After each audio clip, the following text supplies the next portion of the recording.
Que le Père suprême, qu'il soit honoré et glorifié pour l'éternité.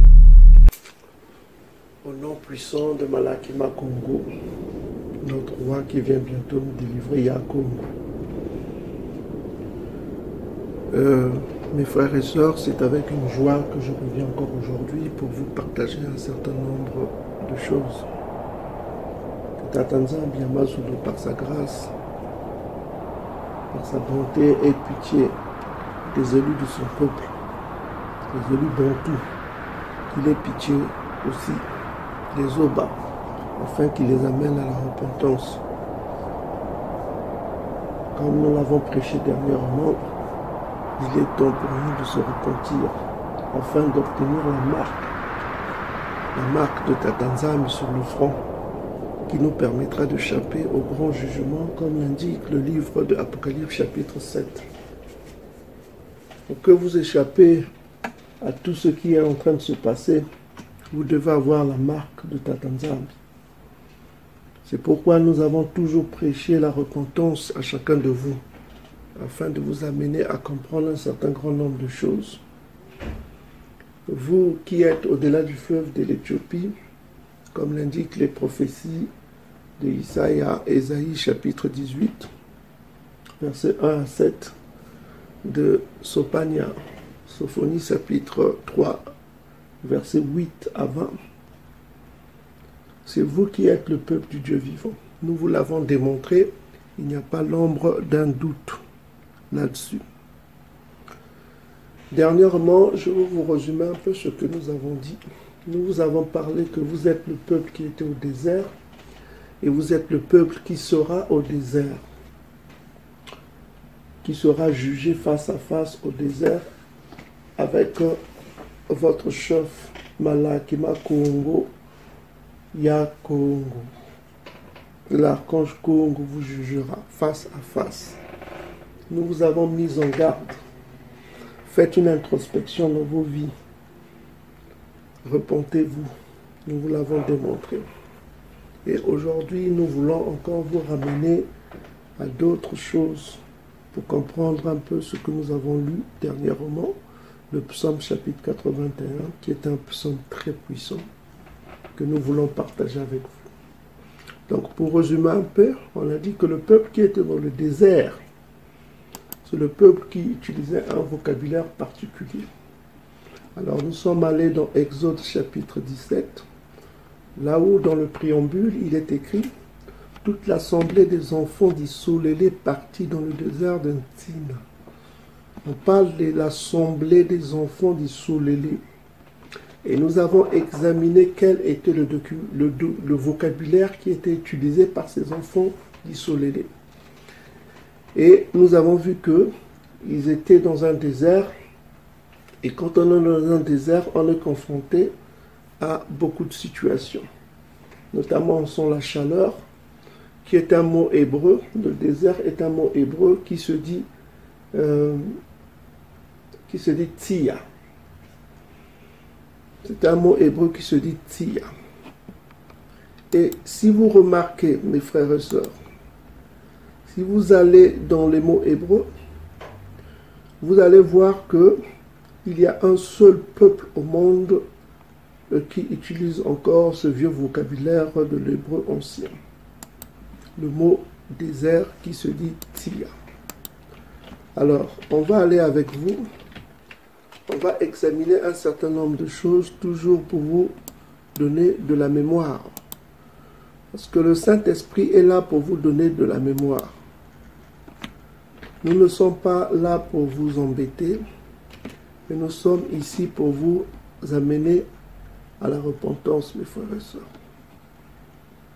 Les nations sont en train de subir, et ils vont continuer à subir des jugements terribles. Donc nous voulons que vous soyez épargnés et que vous ayez la marque de Tatanzam sur votre front. C'est cette marque qui vous permettra d'échapper au jugement qui arrive. Donc, je répète encore, nous étions dans Exode chapitre 17.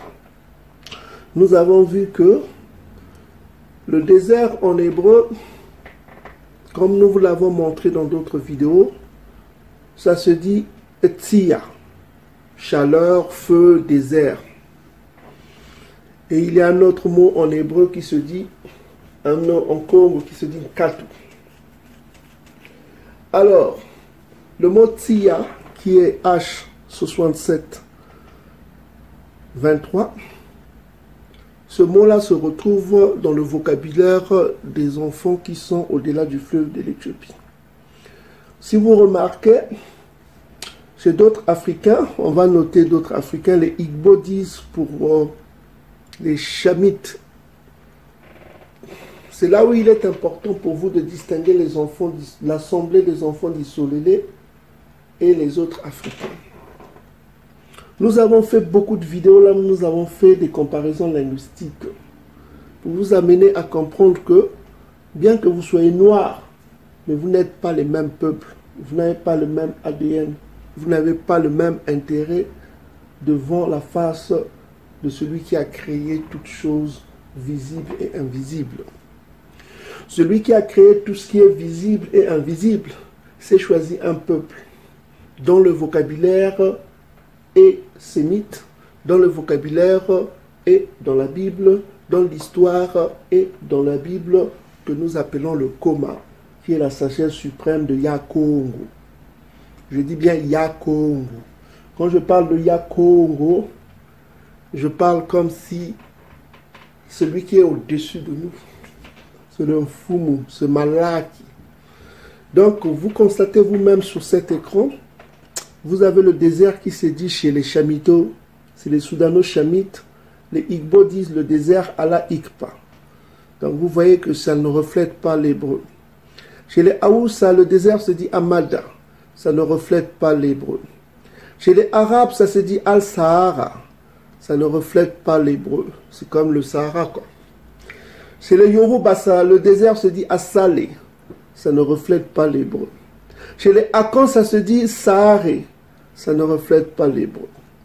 Chez les Mandika, les Soudano-Chamites, le désert se dit Ja, ça se dit aussi Kandi, pour la chaleur, ça ne reflète pas l'hébreu. Chez les Fangbe du Bénin, le désert se dit Gbezo, Gbezo, ça se dit aussi Gbezololo, ça ne reflète pas l'hébreu. Maintenant, quand on vient chez les Bantous, ça se dit Katou, ça se dit Tia, pour la chaleur et le feu et tout ce que vous voulez. La chaleur, le feu, le désert. Tia. Et en hébreu, ça se dit Tia. Donc, vous voyez que à qui on a affaire? On a affaire à un peuple qui parle l'hébreu antique. Donc, ce peuple qui était dans le désert de Ntsina, le désert qui se dit Tia, Tia, ça se dit chaleur, ça se dit aussi désert. Donc ce peuple qui était dans le désert utilise un certain vocabulaire particulier, nous l'avons démontré dans la dernière vidéo. Et nous sommes allés, mes frères et sœurs, dans Exode chapitre 17, parce que Yakongo, Malakima Kongo, a dit dans Exode chapitre 20, que nous avons examiné la dernière fois, qu'il va juger ce peuple face à face, comme il a jugé leur père dans le désert, comme leur père dans le désert. Et nous avons examiné Exode chapitre 17, dans le préambule, on parle de toute l'assemblée des enfants d'Isolélé. Et nous avons constaté que le mot, les vocabulaires qu'ils utilisent pour dire « eau », qui sont des indices très importants, ils ont utilisé deux mots. Nous avons examiné le mot « eau ». Ici, en hébreu, c'est « maï ». Nous avons vu que le mot « eau », c'est « maï ». Ces mots « maï » que vous pouvez voir vous-même, voir sur l'écran, c'est « maï ». On dit « maïm », mais c'est « maï » parce que la consonne finale en paléo-hébreu est souvent sourde. Nous l'avons démontré aussi dans les vidéos précédentes. Donc, au-delà du fleuve de l'Éthiopie, donc nous avons un peuple qui utilise ce même vocabulaire qu'utilisaient leurs pères dans le désert. Et nous avons vu un autre mot en hébreu qui n'est vraiment pas l'hébreu, hein, c'est un mot égyptien qui est venu avec les Hébreux, c'est Massa. Donc il donna à ce lieu au verset 7, Exode chapitre 17, verset 7, il donna à ce lieu Massa et Meriba. Donc nous avons vu le mot Massa là, que les traducteurs ont mal traduit, ils ont dit Massa, Massa, comme vous voyez ici. Massa, au lieu de dire que c'est l'eau, ils disent épreuve, tentation. Selon eux, parce que pour eux c'est un mot connu, lieu dans le désert où les Israélites ont été tentés par l'Éternel, c'est ce qu'ils disent aussi Meriba. Or, nous avons vu que dans la Bible peut se traduire elle-même. Donc cette traduction que les érudits européens ont dit que le mot mas, ça veut dire tenter. En fait, ça ne veut pas dire tenter. La Bible elle-même a traduit ce mot. Vous venez ici dans Exode chapitre 33. Nous sommes dans Exode chapitre 33. Au verset 8, on donne une traduction de ce mot. On dit ici que c'est Massa qui parle.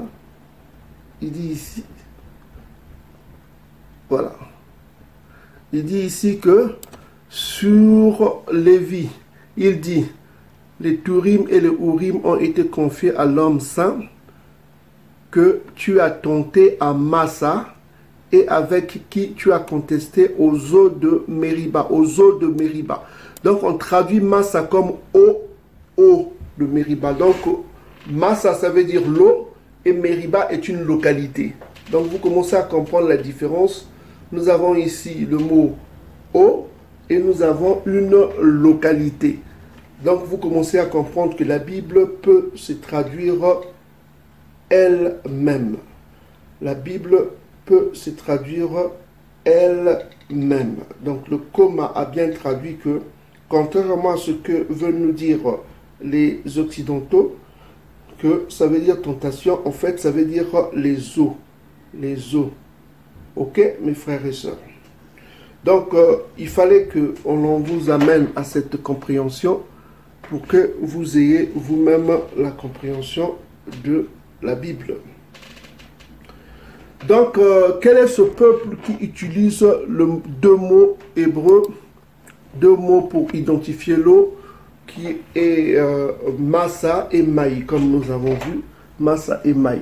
Donc nous avons vu dans Deutéronome chapitre 33, verset 8, que le mot Massa là, se disait les eaux. Donc nous avons deux mots hébreux qui est utilisé dans ce Exode chapitre 17. Vous commencez à comprendre, nous avons eau qui se dit Maï, et nous avons eau qui se disait aussi Massa. Vous commencez à comprendre, mes frères et sœurs. Ça devient intéressant. Voilà. Donc, prenez vos Bibles. On va continuer avec ça. Vous gardez vos Bibles. Ok. Donc, on va voir chez d'autres peuples comment ils disent l'eau.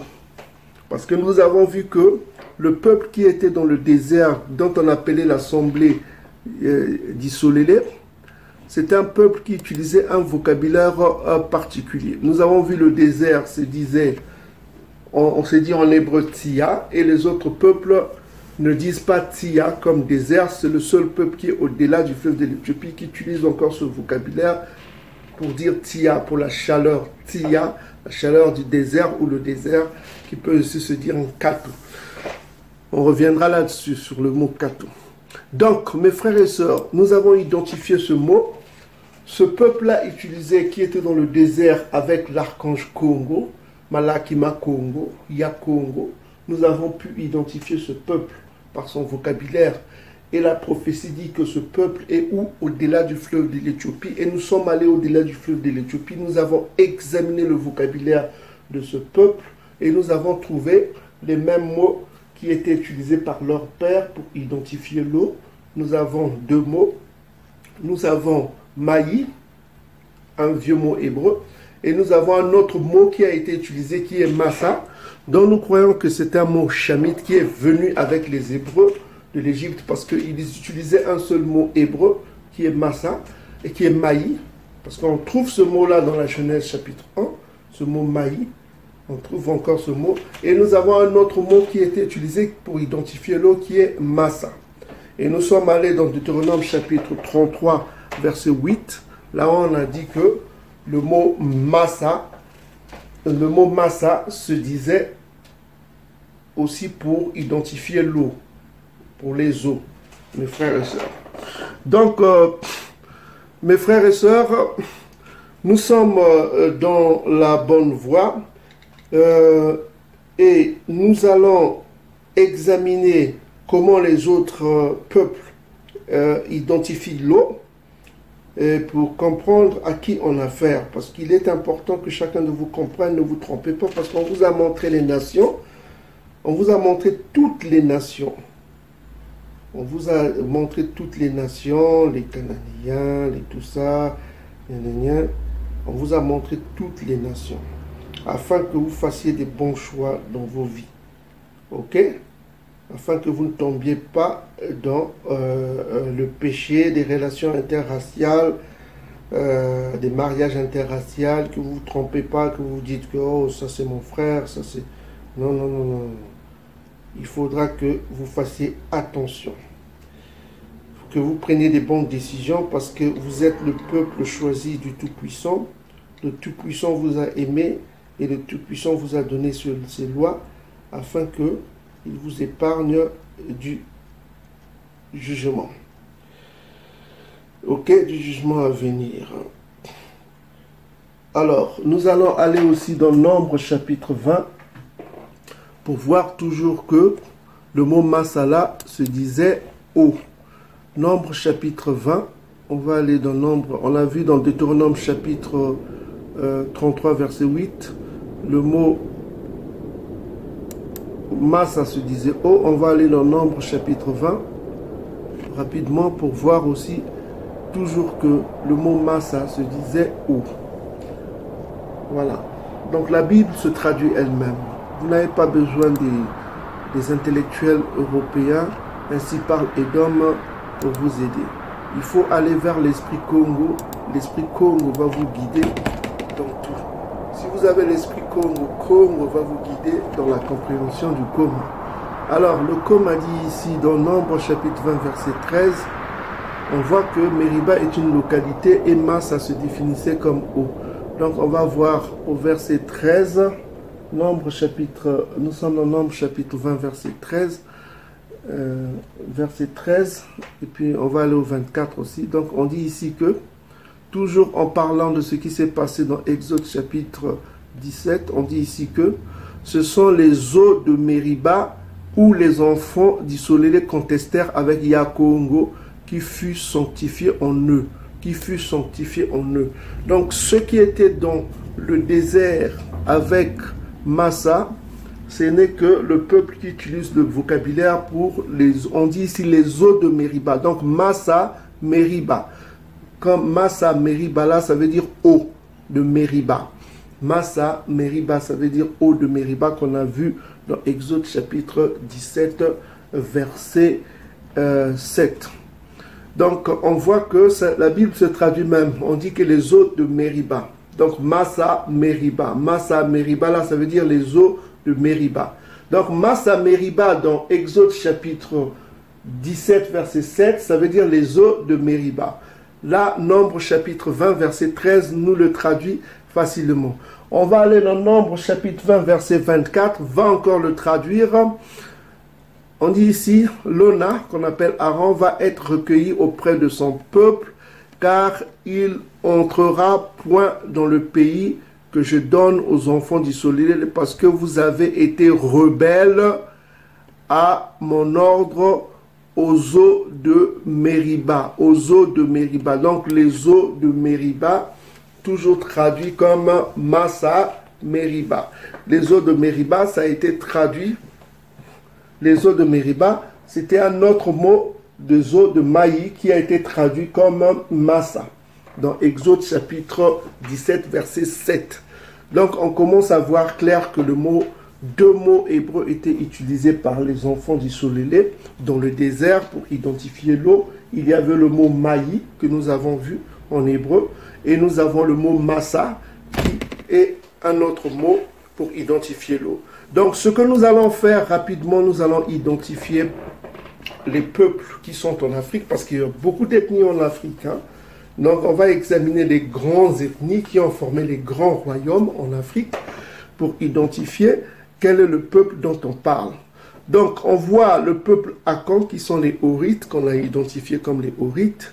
Pour dire l'eau, ils disent Assou, ils disent Ntsu, ils disent Brekese, ils disent Mbassou. Donc, c'est les mots qu'ils utilisent pour identifier l'eau. Le peuple Akan, on les trouve au Ghana, on les trouve aussi en Côte d'Ivoire. En Côte d'Ivoire, je crois comme l'ethnie Baoulé, hein, je crois, si je ne me trompe pas. Que ceux qui connaissent plus, qui me corrigent, mais je crois que c'est l'ethnie Baoulé, je crois, langue Baoulé, je crois, c'est les Akans aussi.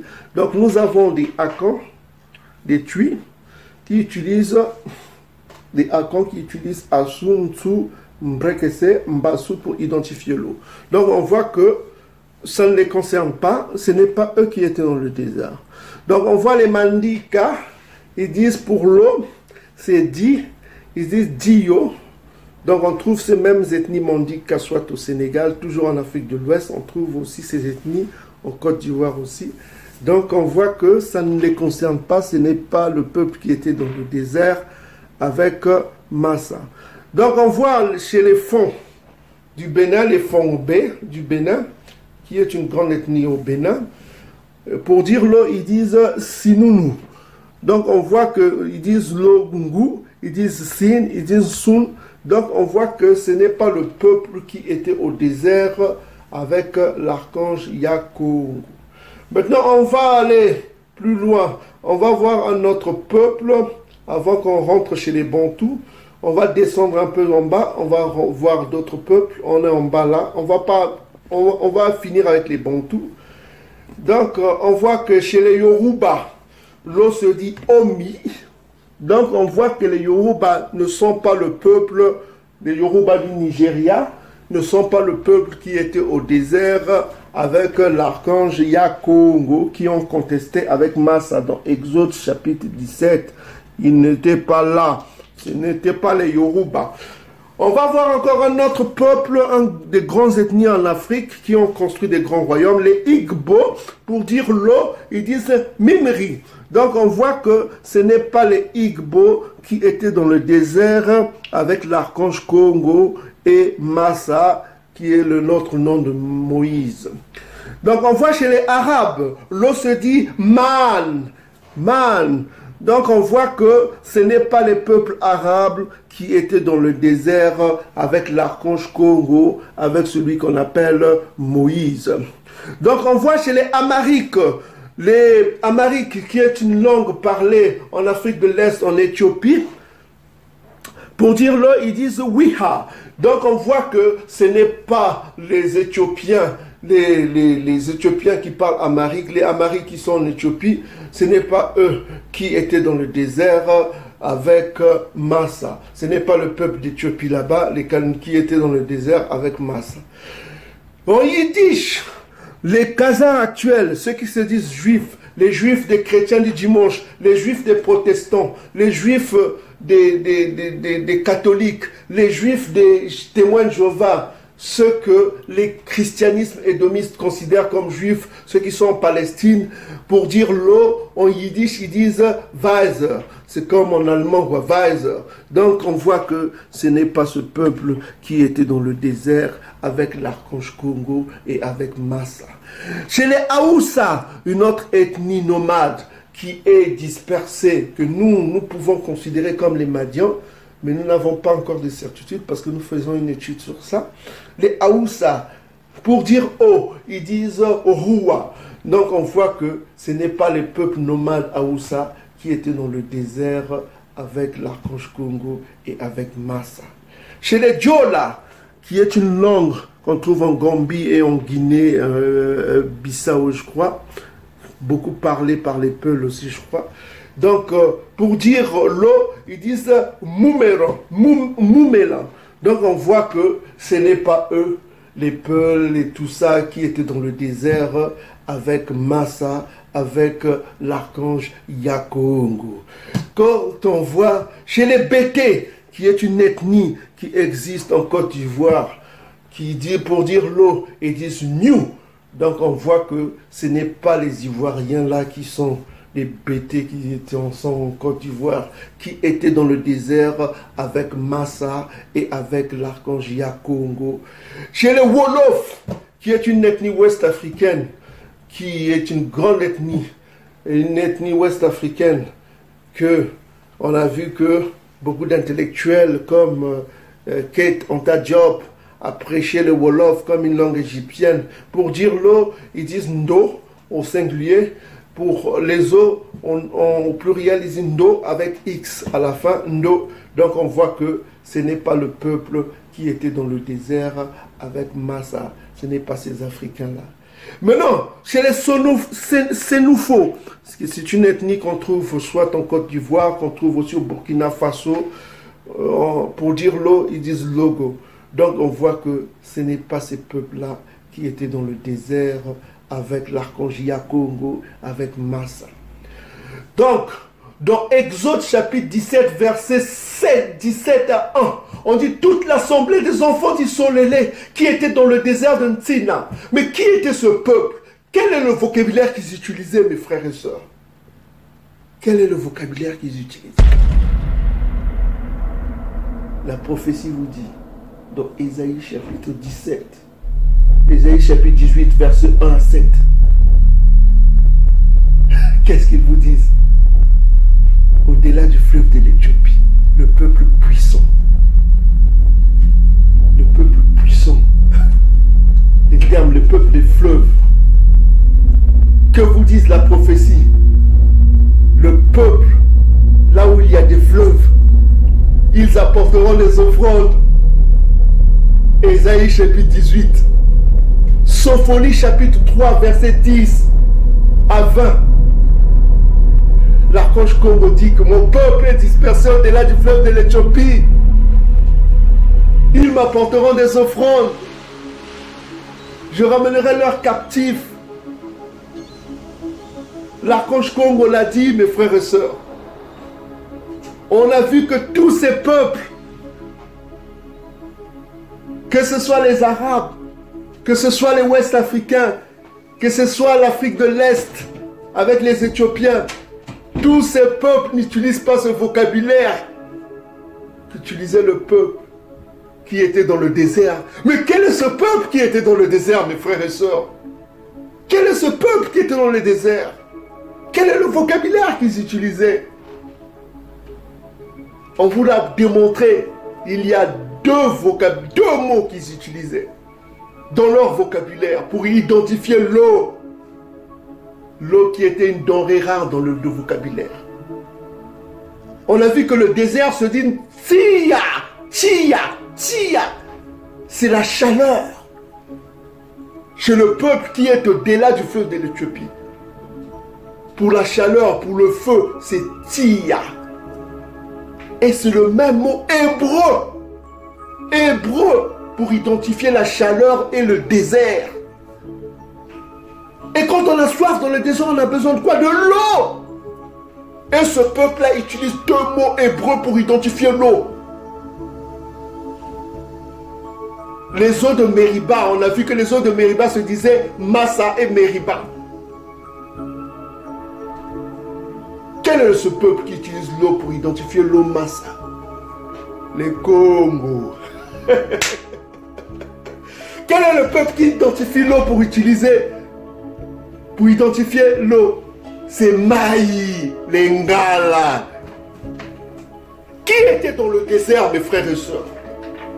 Quel est ce peuple qui était dans le désert avec l'archange Congo, avec Massa? Qui est ce peuple? Dont les prophètes portent le nom de Kanga. Ils ont changé Kanga en Haggai. Dont les prophètes portent le nom de Yilimaya. Ils ont changé Yilimaya en Jérémie. Dont les prophètes portent le nom de Yokana. L'entente, l'accord. Yokana. Quelle était la mission de Yokana? C'est de mettre l'accord entre les enfants et leur père. Yokana. Quel est ce peuple?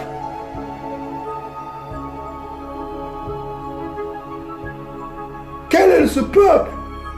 Regardez. Les Bantus, pour dire l'eau, ils disent maï. C'est le même mot qu'on vient de voir en hébreu, mes frères et sœurs. Maï. Maï. Le peuple qui était dans le désert utilisait un mot maï. Et un autre mot pour identifier l'eau, c'est quoi? Chez les Bantus, c'est massa.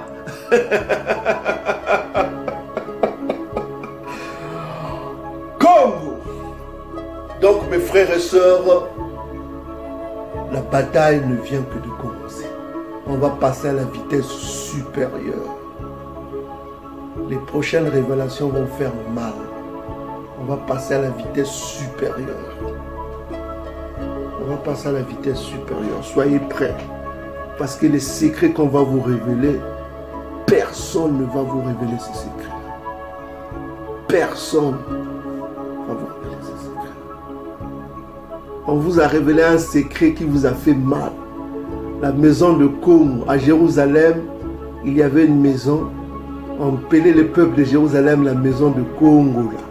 Congo. Vous vous souvenez? Personne ne vous a révélé ce secret. Personne sur cette terre ne vous a révélé ce secret. Que le peuple de Jérusalem s'appelait la maison de Congo. Personne au monde ne vous a révélé ce secret. Si Congo n'est pas avec vous, si Yakongo n'est pas avec vous, vous n'aurez aucun secret. Si vous n'êtes pas de la maison de Congo, vous n'aurez aucun secret. Celui qui vient s'appelle Yakongo. Yakongo, Malaki Makongo, l'archange Congo.